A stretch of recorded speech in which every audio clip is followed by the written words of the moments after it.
Game night was supposed to be a casual, fun way to unwind with friends.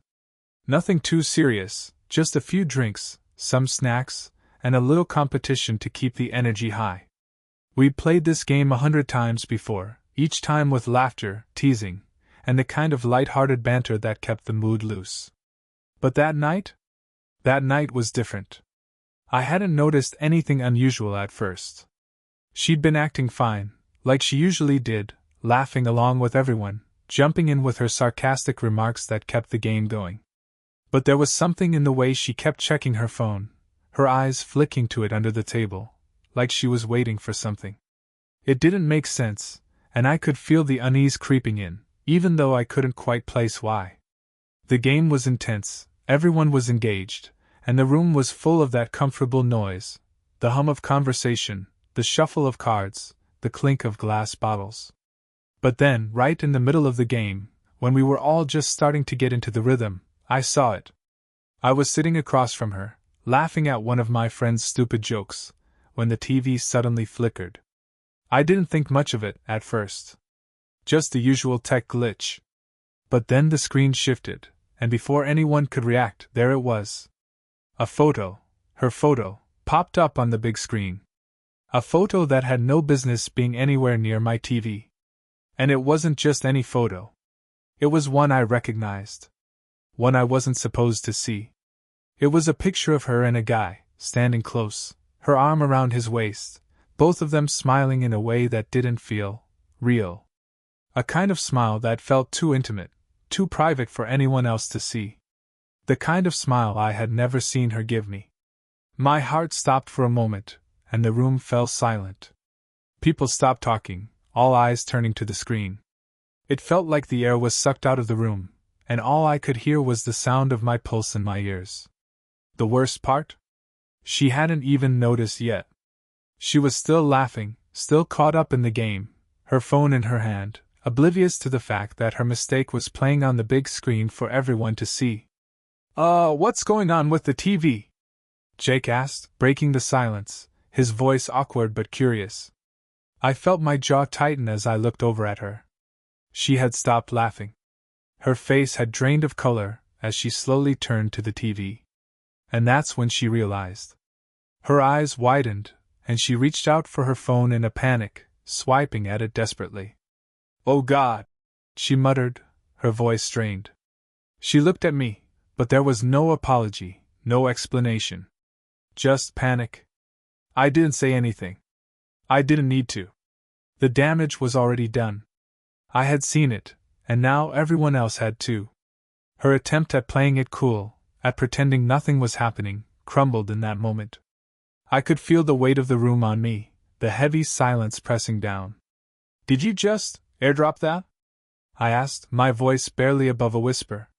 She didn't answer right away, her eyes flicking between the screen and her phone like she was trying to fix the mistake.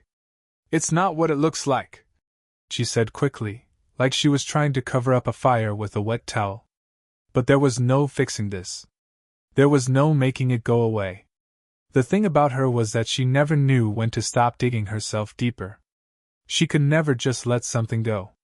Even when she should have just apologized or explained herself, she always had to spin things. And now?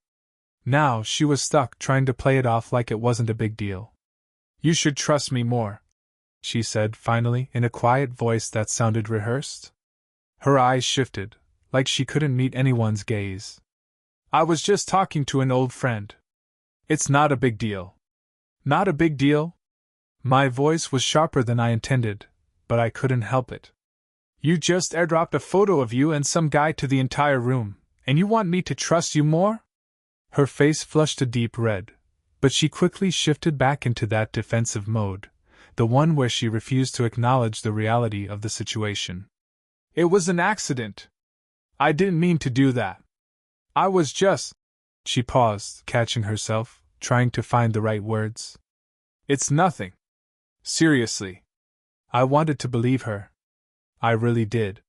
But the way she said it, the way she seemed so caught off guard by the whole thing, it didn't add up. And then there was the fact that the photo wasn't just some random snapshot. The intimacy in that picture? That wasn't something you could chalk up to a mistake. You're telling me you accidentally sent a picture like that to the TV? I couldn't keep the disbelief from my voice. I could see the flicker of guilt in her eyes, but it was quickly replaced by a flash of irritation. She was good at turning things around when the heat was on her, making it seem like I was overreacting, making me feel like I was the one being unreasonable. And there it was again, that pattern I couldn't ignore. I said it was an accident, she repeated, her voice rising in defense. Why can't you just trust me? I stared at her for a long moment. I wanted to feel angry. I wanted to lash out, to confront her and demand the truth. But all I felt was exhaustion. The whole thing felt so unnecessary, so drawn out, like it was the same damn fight, just with a new mask on it. It wasn't about the photo. It wasn't about the guy in the picture. It was about her complete disregard for my feelings, for the trust we were supposed to be building. She wasn't even trying anymore, and I was too tired to keep pretending I didn't see it. I looked at her one last time, my mind clear for the first time in a while. You know what? Maybe I do need to trust you more, I said quietly. But trust isn't something you ask for. It's something you earn. And you haven't earned it. Her face fell, just a little. The veneer of confidence she'd been hiding behind cracked for the briefest moment, and in that split second, I saw it, her. The person she was when she wasn't hiding behind excuses, when she wasn't manipulating the situation to make me feel like I was the problem. But it was too late. I didn't need her explanations anymore. I didn't need her to justify herself. I had seen who she really was, and the truth was, she wasn't the person I thought she was. Without saying anything else, I turned to the others in the room. They were still frozen, unsure of how to react, but I didn't care. I wasn't going to stay in a place where I was constantly questioning her, constantly trying to figure out what was real. I'm done, I said loud enough for everyone to hear, even if I wasn't talking to them. I turned and grabbed my jacket, walking out of the room without another word. The door closed behind me, and for the first time in a long time, I felt a weight lifting off my chest. I didn't need to explain myself anymore. The truth was clear now, and it wasn't hidden behind her excuses or her charm. I wasn't going to be the guy who kept forgiving, who kept pretending everything was fine when it wasn't. I was done. And as I walked away, I realized that the best thing I could do for myself was finally trusting myself, trusting that I knew what was best for me, even if it meant walking away from the mess she had made. The night air hit me harder than I expected. It wasn't cold, but it felt like a sharp contrast to the suffocating tension I had just walked away from. I leaned against my car, letting out a slow breath, trying to shake off the storm that had just erupted inside that room. I'd never been the kind of person to make a scene, but the longer I stood there, the clearer it became. I couldn't stay in that relationship anymore.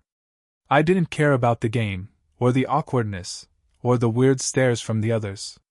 What had just happened wasn't a simple mistake. It wasn't just an innocent accident that could be brushed off. It was everything. The constant dismissal of my feelings, the passive-aggressive gaslighting, the emotional manipulation. She'd made it all too easy for me to forget who I was. And I couldn't do that anymore. I felt the buzzing of my phone in my pocket, and I knew it was her. Of course it was. She never knew when to stop. The floodgates opened immediately after I left, with her calling and texting, each one more frantic than the last. I glanced at my screen but didn't pick up. I wasn't going to get caught in her web again.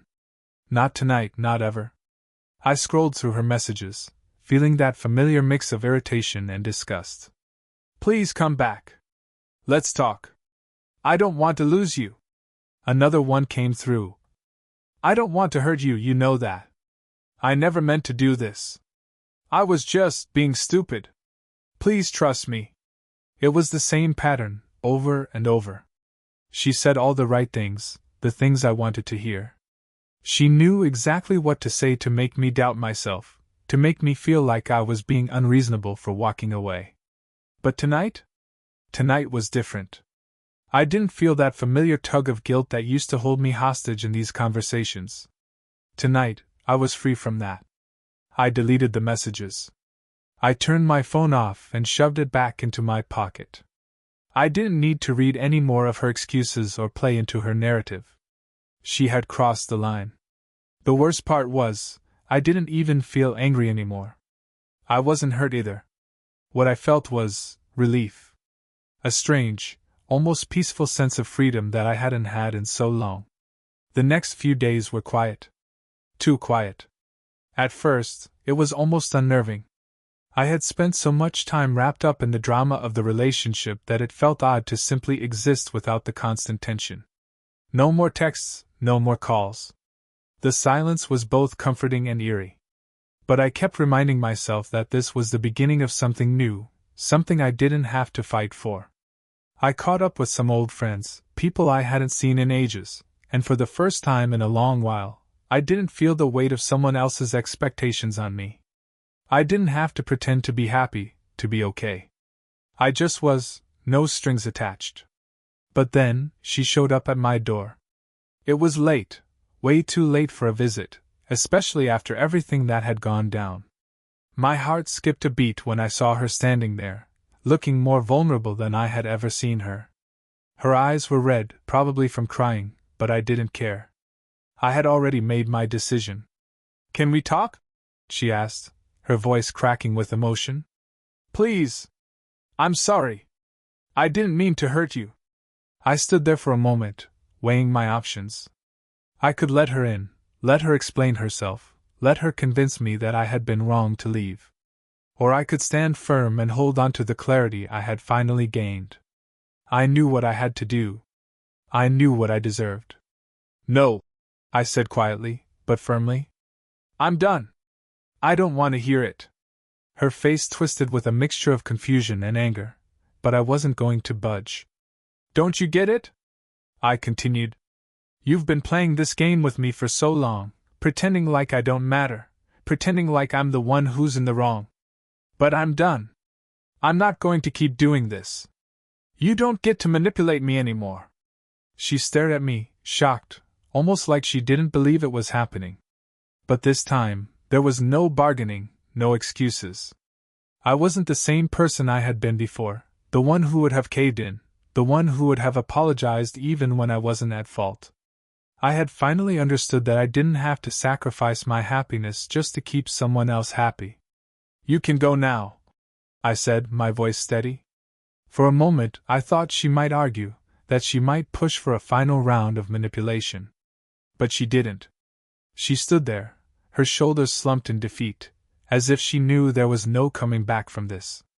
She turned, walking away without another word, and as I closed the door behind her, a weight I didn't even know I was carrying lifted. The silence returned, but this time, it wasn't uncomfortable. It was my silence. And for the first time in what felt like forever, I wasn't second-guessing myself. I wasn't questioning if I had made the right decision. I knew I had. I let out a long breath and collapsed onto my couch. The relief was immediate. No more waiting around, no more wondering when the next betrayal would come. No more wondering if I was enough. I didn't have to prove anything to anyone. I was enough, just as I was.